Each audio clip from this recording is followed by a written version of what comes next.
Our story starts 13 days ago, with a nice little text exchange I found on my boyfriend's phone today to his girl best friend.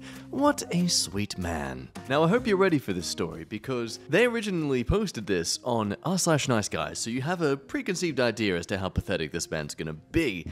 But as we'll see later on, it becomes a case of someone posting something with this idea that they're completely in the right with everything they say and do in this circumstance, and, not at all considering that they're actually kind of exposing the problems wrong with themselves. In an easier to read format, it all says, from the boyfriend, in both good and bad ways, but I think that's what makes me fun. You just get a good mix. Find a guy like me with a good mix of everything, but good luck finding him. Go best friend. Thanks for the good luck. Yeah, let me know what he says, I'm curious. Oh, I'm willing and curious also. He's probably napping because he didn't get any sleep last night. Ah, what a puss. If you fricked me and I lost some sleep, I definitely would not be complaining about it. I don't know, that's just how I feel. Right. Now I know what you're probably gonna say. Hang on, Jack. That's clearly a case of a guy who's trying to hit on his girl best friend, just subtly. He's trying to test the waters. And I agree. It absolutely comes across like that. And anyone who says otherwise is probably someone who does it themselves, or are about as self-aware as AI that's not self-aware. I don't know. I suck at analogies sometimes. Can we agree, though, that yes, this is a terrible conversation to have or peer into without proper context as to their relationship as friends? I know it sounds like I'm defending the guy here. I assure you I'm not. I still think they're being absolutely scummy and creepishly, driven by their libido more than their brain in this discussion. People understandably thinking posting something that clearly shows you about to break up with your partner is the worst decision to make in r/niceguys, because there's gonna be a bunch of thirsty men in your inbox before you know it. But let's check out a few other replies. I mean, what would you suggest in this scenario? What is the best course of action? Confront him, or just assume that that is what it is and dump him because he's clearly trying to branch out and see what other options are out there? In a response to someone suggesting a friendly little nudge towards the side of the road, OP mentions, if only I wasn't stuck in an Airbnb in another state on vacation with him for 4 days with no way to get home but his car. I'm gonna run up his credit card for now on some overpriced cocktails, then say sayonara when I'm back in my state. Do you like lobster, OP? Order some fricking lobster with extra lobsters. And a little lobster on the side. Stuffed with lobster, sub out that vegetable of the day for a few more lobster. Have you heard of Kobe beef? Well, Kobe lobster is lobster that is fed exclusively Kobe beef. Okay, enough. The gags died ages ago. You're dragging this out like I do on my MK videos. In regards to the plan of breaking up, she does plan to do so very soon. Just need to figure out how I'm gonna get home. So for tonight, I'm just gonna hold all of this stuff in my head. It's killing me because these texts are literally replaying in my head, and I just feel disgusted with myself and how I could let someone like this into my life, and disgusted with this situation and how he treats his friend. But shortly after in the comments, there is a delicious update. About a day ago, she says, I just woke up and I still don't know when to confront him, or if I should confront him right now, or if I should at all, and leave him confused as he is now until I break up with him when we're back.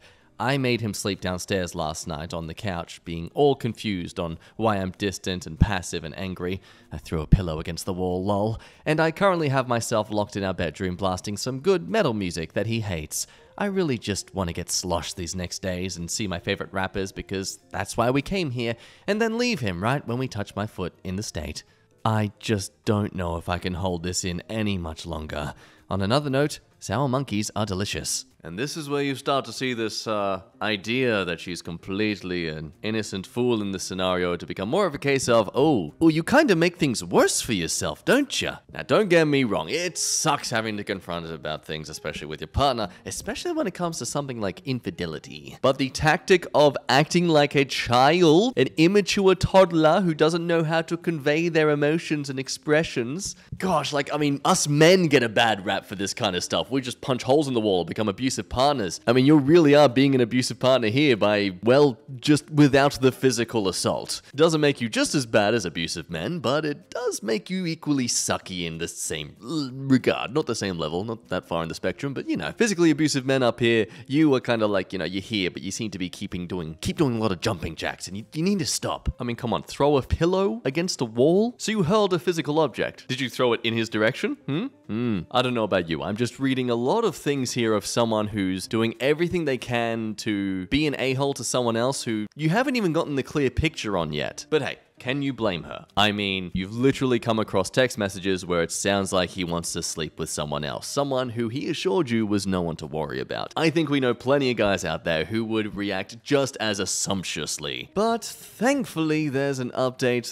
Turns out she actually did finally confront him, only about 2 days later, so better late than never. Okay, update. I confronted him about seeing these texts, and surprisingly, he didn't get really angry or defensive at first. He just apologized to me and said, "I know it sounds like that's what it would mean, but I didn't mean it that way. I meant to say it like putting myself in his position and not that I actually want to sleep with her." I also messaged his friend saying that I saw the messages and that what he said made me very uncomfortable, and if it made her feel that way too, to let me know. She responded by saying that she totally understands, but that they have just been close friends since middle school, and he didn't mean anything by it, and she would never let something like that happen. So there's the story. Allegedly. Maybe he's just really good at talking himself out of situations. Also, it does make me think though, just with the last sentence about this whole idea where the friend as a woman has to kind of be walking on eggshells around this relationship that she's already established as a friendship with this guy. I don't know, we come across the idea in arguments sometimes that men and women can't be friends, not genuine friends. Because at some point one of them's gonna have feelings for another or some desire for something a little bit more, either casually or monogamous and polyamorously. That's a word. And I think what really makes that the issue isn't so much because people develop feelings. I mean, what, are we gonna deny people to be allowed to have feelings? But more so, it's the people that we date who end up creating a rift on purpose. I don't know, what do you do about that situation? Do we say that, yeah, if your opposite gender friend or the gender of someone who you are genuinely attracted to broadly gets into a relationship, you should practice stepping back from the normal closeness you have with them? And by refusing to step back, are you certain that's just because you want to keep that close friendship you appreciate, or is it because that friendship has developed into something you actually rely upon as a pseudo-relationship of sorts that you were comfortable with? It was all you needed. You didn't need an actual boyfriend or actual girlfriend. You just needed this close, really close friend that you can cuddle and talk to at night for hours on end. Ultimately, I think it comes up to just personal preference and what you need and whether or not it's something that the other person has to accommodate or just genuinely wants to. Talking out of my ass aside, let's read on, where the OP starts to continue showing us her red flags and just complete childishness. It's beautiful. A restaurant server complimented my eyes when we went out to eat, and I was like, "Oh, thank you so much." Basically, just eating that compliment up to make him more upset, and that I could basically get any other man I want if I wanted. He got mad at me for that when we went back in our rental car. Then, honestly, I just lost it for a second and told him that I'm gonna post this text exchange all over my social media and send it to his friends when I get back from the vacation. And that's when he got really, really, really angry and tried to put this whole situation back onto me. Like saying, "Well, you treated me wrong in the past too." Okay, buddy, but I never cheated on you. Oh, Lord, I bet you $10 it was probably something just as bad though. At one point, he got really close to my face like he was gonna hit me, and then covered up my mouth with his hand to muffle me crying, I guess. Then I cried for like an hour and a half just about everything and feeling defeated. He cried too, for God knows what. I'm not the one who sent these text messages. Then we went to the festival yesterday and the day before, and I'm going again today. He sleeps on the couch and I sleep upstairs, and I'm honestly just kind of doing my own thing at this point until I get back home and in a place where I can safely leave. Probably not the update everyone wanted to see, but honestly, I have not regretted seeing some of my favorite rappers and going to a festival I've always wanted to see. I, however, do regret ever letting this man put his hands on me like that, though. I appreciate people saying that they will help me pay for any transportation I need to get home, but I don't feel comfortable taking anyone's money, and I've just decided to leave when I get home as all of my clothes and stuff are at his house and my apartment keys, and I don't have the keys to his house, so I'm kind of in a stuck position. Yeah, just when you think she's being really childish now, suddenly he comes out with the pretty much physical assault. Yes, okay, he put his hand over her mouth. He didn't physically attack her, but he resorted to aggressive physical movement as a way to deter her yelling at him. And look, reality is, someone can yell at you all they want. that doesn't give you an excuse to physically grab them. If they're clearly being hysterical, well then, you know, that's a case of you trying to make sure they're in a safe position and so you're being safe. But unless she was throwing things at him like that pillow, I just don't see how it's justified that he was putting his hand over her mouth. Like, well done, dude. Here it was coming across with her own words that she was seeming so just toxic as a partner. Like, yeah, you're sending really creepishly flirty messages to your platonic friend, but here she is as a way of trying to rectify the situation is by literally doing the same actions to a stranger who you haven't already established together is just a platonic friend. Like, this is probably going to be something that I think you may disagree with me about. And a lot of the comments, even in other subs that she's posted in, have said things where he's a complete narcissist, you know, she's completely the innocent one here. I mean, in regards to this weird texting conversation, yeah, she is the victim of that part of the relationship. But it honestly sounds like the main reason you need to leave this man is because you're not actually fit to be in a relationship, because you don't communicate well. Now, I do want to read Jane the Queen's comment here, because listening to myself back, I'm sounding a bit biased. I realize I'm kind of hammering onto the OP too much and not enough the guy. And I do so only because, well, it's kind of obvious the problems with the guy here. It's not so obvious the problems with the girl here in this scenario. But anyway, the likely excuses he'll make. He'll scream at you for looking at his phone in order to deflect from what you saw. He'll say he was only joking. He'll bring up some other stuff that has little or nothing to do with him, making inappropriate comments to his friends. He'll own up to being inappropriate and you'll have a serious discussion about it and maybe you can move forward. No, wait, scratch all that, because, oh my gosh. Scratch that. Scratch that.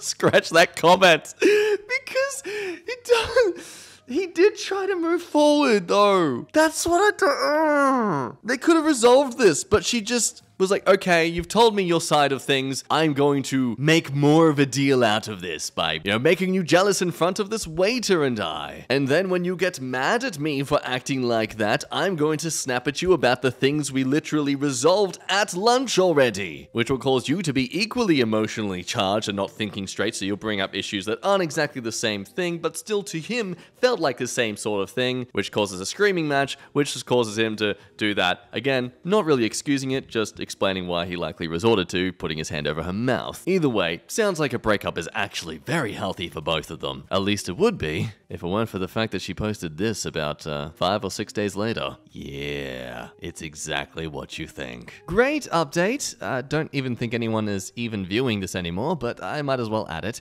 Period was late, took a leftover pregnancy test I had left, and it turns out I'm pregnant with his child. I literally cannot make this stuff up. Bad luck and decisions follow me.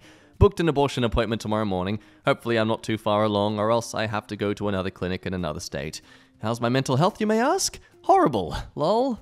Just, I can only imagine the mental rollercoaster you would go on through all this drama, just like a whole week. This was all within a week as well. I think it's very responsible of her, though, to go see an abortion about this. This is clearly not a baby that would grow up in a very healthy household. But I mean, like, to top it all off, you get pregnant with him too? Damn. Look, yeah, end of the day, I mean, the text messages are creepy. You as a guy, mate, you really, I don't know, maybe you're in the mood for some that night with your girlfriend, but she wasn't keen herself, and so you kind of let that energy out when you were ranting with your friend about her own escapades. Again, I understand it. I don't excuse it, though. Little slip of the logical brain of yours there, mate. Which is, I mean, according to Red Pill Bros, that's shouldn't be capable for us men, because we're not emotional and we're not driven by hormones, unlike women. Ugh. God, don't you find that ironic? Us men, you see, we're not driven by our hormones, or by, you know, we don't accidentally do stupid things that are driven by our emotional and hormonal state. But you have to let us cheat on you, because, you know, us men, our libido is just part of us. It's just who we are, you know? You just have to accept it. You have to let us sleep with someone if we want to. But we're not the emotional ones. Like, you know, we're not the ones who are childish and immature, okay? That's the women. If I was still single, I'd say much love to Andrew Tate for making a lot of men out there just even worse prospects for dating, because it makes a lot of other single guys out there who aren't complete idiots seem like gold mines. Anyway, that's the resolution of today's video. Let me know your thoughts on that whole question of it all, though, because overall, this is a situation where it becomes a case of, yeah, the female friend did say that this is just how they chat. This is just them having a bit of friendly banter. And some people's banter, yeah, is rather dirty in humor and mind. Do you get to stand in between that? Are you allowed to basically change change and almost dismantle a friendship with someone from what is driven by, you know, it's jealousy, it's envy. It's what it is, really. You don't feel comfortable, you don't feel safe about the relationship, you are insecure about the situation. And that's not necessarily a bad thing. You're allowed to be insecure about things. It's actually really what helps you understand what is good to you or not. But yeah, before I ramble on, that's my thoughts on it. Let me know your thoughts down below. This is definitely more of a discussion video than anything. But yeah, have a good one. End it there. You be lovely. Love your face. Blah, blah, blah. Drink water. All that stuff. Yep. Bye. Whoa.